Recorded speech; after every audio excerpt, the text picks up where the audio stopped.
membership of the House Business Committee is pursuant to provisions of Standing Order 171F, which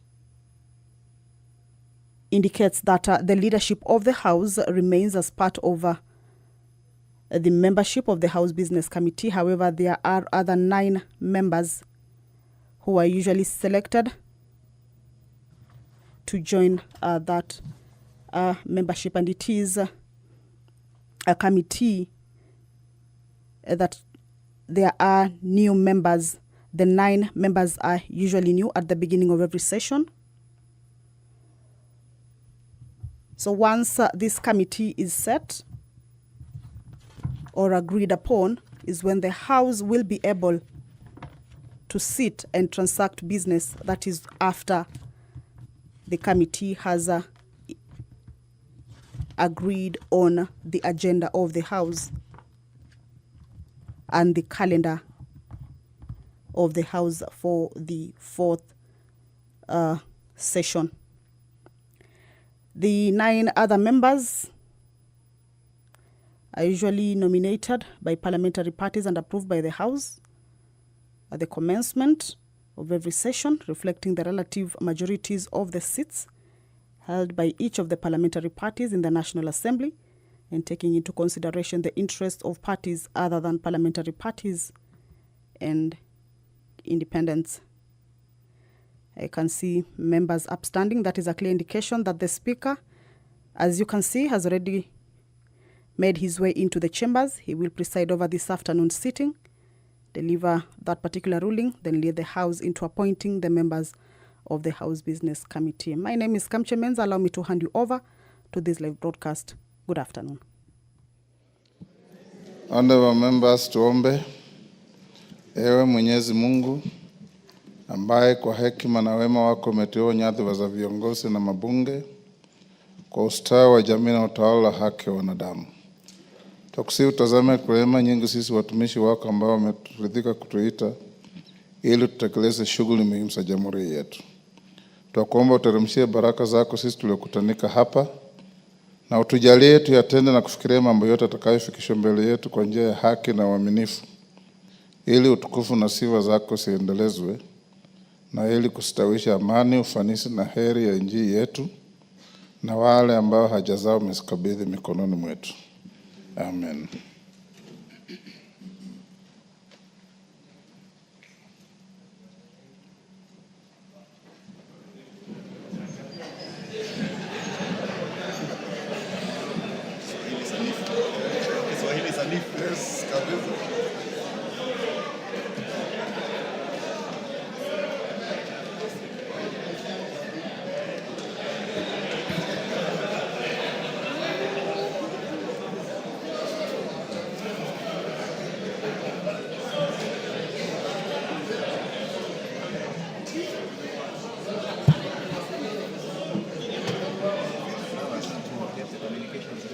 Yes.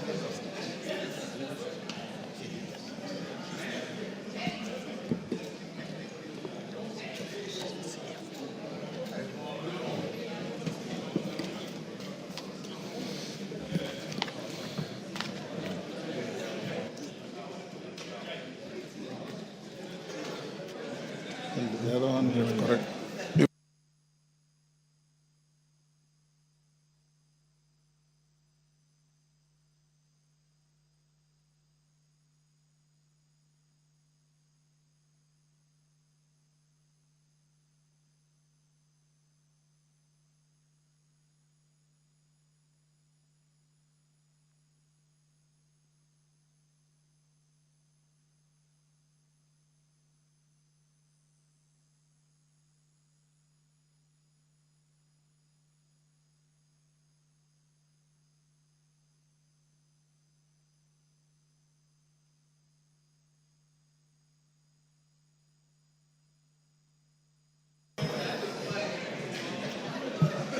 Honorable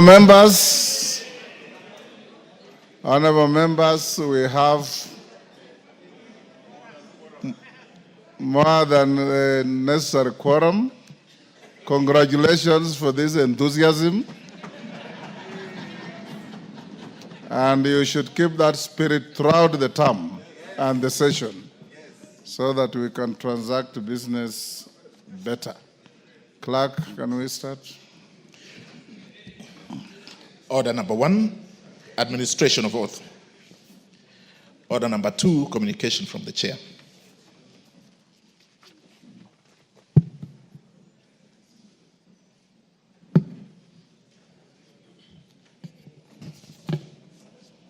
Honorable members, this is not what you're expecting. It will come slightly later. This is a communication on the reconstitution of the Select Committee on the National Government Constituency Development Fund. We left it out yesterday. Honorable members, you recall that during yesterday's sitting on Tuesday, 11th February 2025, I notified the House that the term of 18 committees had lapsed pursuant to the standing orders. I wish to further notify the House that in addition to the 18 committees listed in my communication number 001 of 2025 of yesterday, the term of the Select Committee on the National Government Constituency Development Fund also lapsed yesterday. This is pursuant to Section 50 of the National Government Constituency Development Fund, Cap 414A. In this regard, I have since instructed the clerk to write to the leader of the majority party and the leader of the minority party, notifying them of this fact and requesting them to submit the names of members to be appointed to serve on this committee. This will enable the Committee on Selection to consider the reconstitution of all committees that lapsed at once, and thereafter submit its recommendations, including any consequential changes to other committees, to the House Business Committee for consideration. Honorable members, as you have noticed in today's order paper, the reconstitution of the House Business Committee is listed as order number 8. I note that by way of letters addressed to the Speaker, Honorable Kimani Ichungwah and Honorable Junet Mohammed, in their respective capacities, already submitted names of members for appointment to the House Business Committee. These names are listed in the motion under Order 8. Honorable members, now that the question as to which is the majority party and the minority party and their respective leaders in the House is going to be settled, I urge the House to reconstitute the House Business Committee when the business appearing under Order 8 is reached, whether today or tomorrow. I hope today. This will enable the committee to expeditiously embark on preparing and approving the calendar of the House for the fourth session and setting the agenda for the House, starting with the business for tomorrow, Thursday afternoon sitting. I also urge the leadership, once constituted, to expedite the constitution of the committees that lapse in order to facilitate timely consideration of priority business, particularly the business relating to the budget cycle for the financial year 2025-26.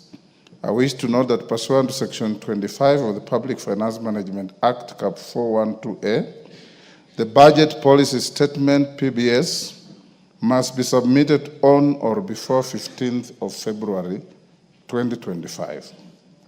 Further, under Section 33(1) of the said Act, the debt management strategy of the national government over the medium term ought to be submitted to Parliament on or before the 15th of February 2025. Honourable members, today being the 12th of February 2025, I direct the clerk to urgently liaise with the National Treasury to ensure that the 2025 budget policy statement and debt management strategy are submitted to Parliament. The two documents ought to be tabled either in the course of today's sitting or during tomorrow's sitting, being the last available sitting day as per the prescribed timelines. Having said so, honourable members, strict statutory timelines apply to the consideration of the BPS by the Budget and Appropriation Committee and indeed the departmental committees. Therefore, the urgent formation of the Budget and Appropriations Committee and the Public Debt and Privatization Committee to consider the budget policy statement and debt management strategy cannot be overstated. The House is accordingly guided. Call out messages. Order number 3, messages. Members, take the nearest seats on whichever side you desire.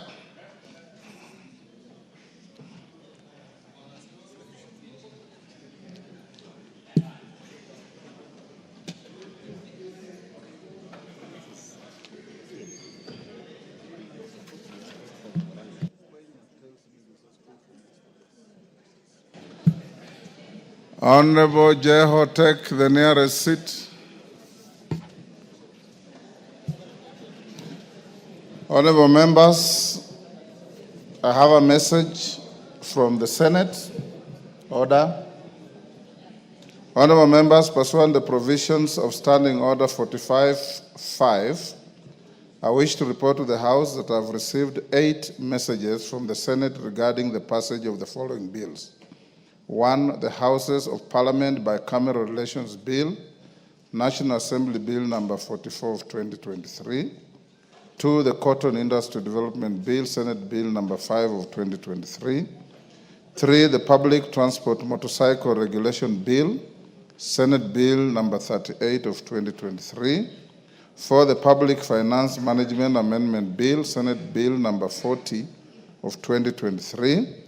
5, the Fire and Rescue Services Professionals Bill, Senate Bill number 55 of 2023.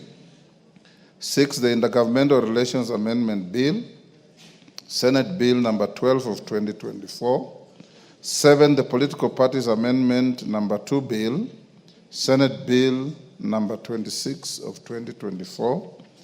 8, the Elections Amendment number 2 Bill, Senate Bill number 29 of 2024.